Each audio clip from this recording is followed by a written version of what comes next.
अब मैं बात करूंगी अति चेतन मन के बारे में, सबकॉन्शियस माइंड के बारे में। उससे पहले मैं थोड़ी चाय पी लूं।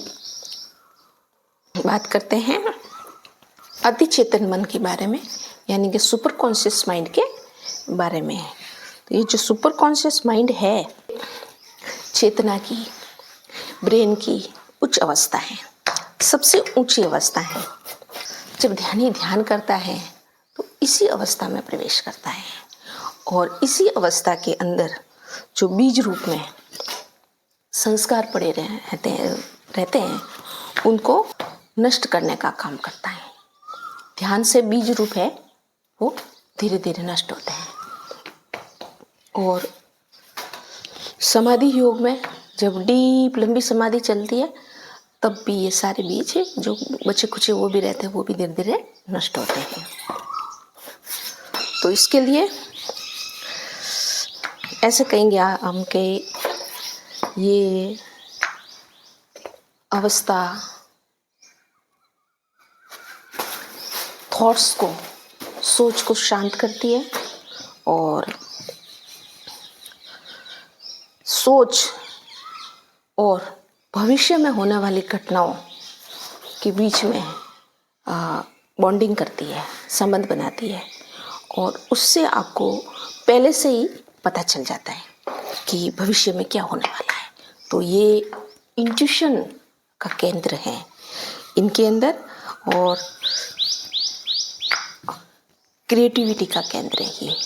तो ये ज़्यादा पढ़े लिखे वैज्ञानिक वगैरह, डॉक्टर्स, इंजीनियर्स जो इंटेलिजेंट होते हैं ना, मोर इंटेलिजेंट लोग होते हैं, वो इसी माइंड से काम करते हैं। ये जो माइंड है सुपर कॉन्शियस माइंड, इसको कैसे समझाऊं मैं आपको। सुपर कॉन्शियस माइंड 100% है। तो किसी व्यक्ति विशेष में या किसी पर्सन में ये जो सुपर कॉन्शियस माइंड है, किसी में 5% काम करता है तो उसका IQ लेवल उस हिसाब से होगा, किसी में 10% तो किसी में 20% है ना। तो मुझे लगता है कि ये किसी में 20% से ज़्यादा नहीं होगा, क्योंकि इसी में क्रिएटिविटी है और इसी में भविष्य में होने वाली घटनाओं के बारे में पता चलता है। तो सब यही है, और यही जन्म लेता है, और यही आगे से आगे जन्म भी तय करता है, क्योंकि उसके अंदर बीज रूप में जो संस्कार स्टोर होते हैं उस हिसाब से। तो जो 100% प्योरिटी है ना इस सुपर कॉन्शियस माइंड की, ये 100% प्योरिटी ही आत्मा है। इसी को ही प्योर आत्मा कहते हैं, प्योर चेतना कहते हैं। और यही जो 100% प्योरिटी है, इस प्योरिटी को प्राप्त करना होता है। तो ध्यानी इसी को प्राप्त करने के लिए तपस्या करते हैं। और इसमें एक बहुत ही, जब ध्यानी इस सुपर कॉन्शियस माइंड में प्रवेश करता है तो गहरी शांति का अनुभव होता है, और हर चीज़ की स्पष्टता होती है इसमें। बोलने में भी स्पष्टता होगी, बहुत कम बोलता है वो, वही शब्द बोलेगा वो जो काम की बात है। इससे ज़्यादा उनका दिमाग चलता भी नहीं है, क्योंकि इस लेवल में जब जाते हो ना, तो जो बाहर की इंद्रियां जो काम कर रही है, वो ज्ञान प्राप्त कर रही है, वो सारा ज्ञान समाप्त हो जाता है। यानी कि इंद्रियां सब शांत हो जाती है। जब इंद्रियां शांत हो जाती है तो सवाल ही नहीं उठता है कि वो बाहर का सुने, और सवाल भी नहीं उठता है कि वो मुंह से बताए। कुछ कुछ बता सकते हैं, जैसे मैं बता रही हूँ थोड़ा थोड़ा बहुत। तो मैं रुकती भी इसलिए हूँ क्योंकि मुझे धीरे धीरे शब्द मिलते हैं। तो कहने का मतलब है कि इसी अवस्था में पहुँचने के लिए योगी ध्यानी ध्यानस्थ रहते हैं, और योगी समाधिस्थ रहते हैं।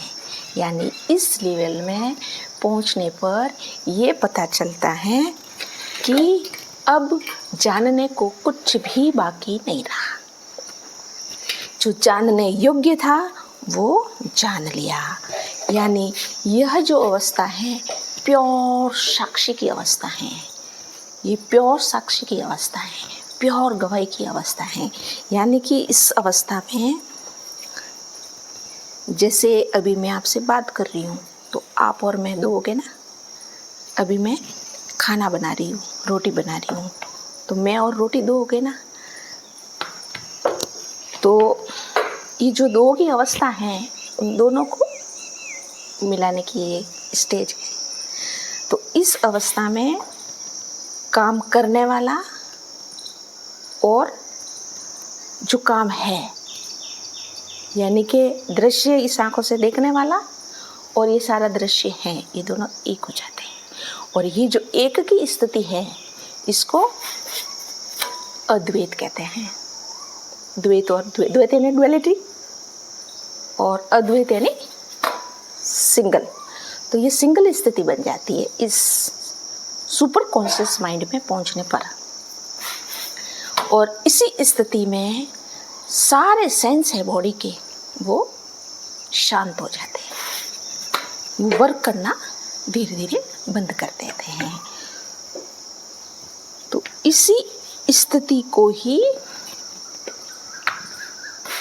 भगवान होना का है, ईश्वर की प्राप्ति का है, ज्ञान प्राप्त होना का है,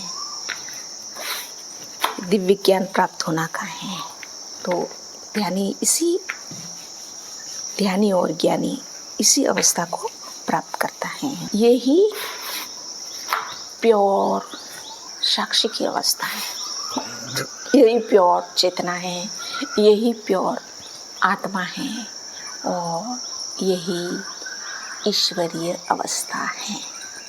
तो इसी अवस्था में पहुंचने के लिए लंबी दूरी तय करनी होती है।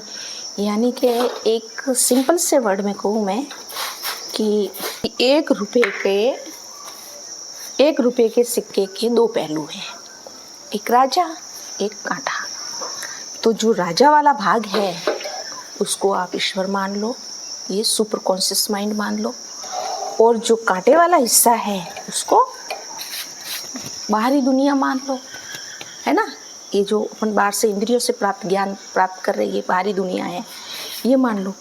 तो जो बाहरी दुनिया से कट करके राजा की तरफ पहुंचना है आपको, है सिंपल सी बात है, छोटी सी है।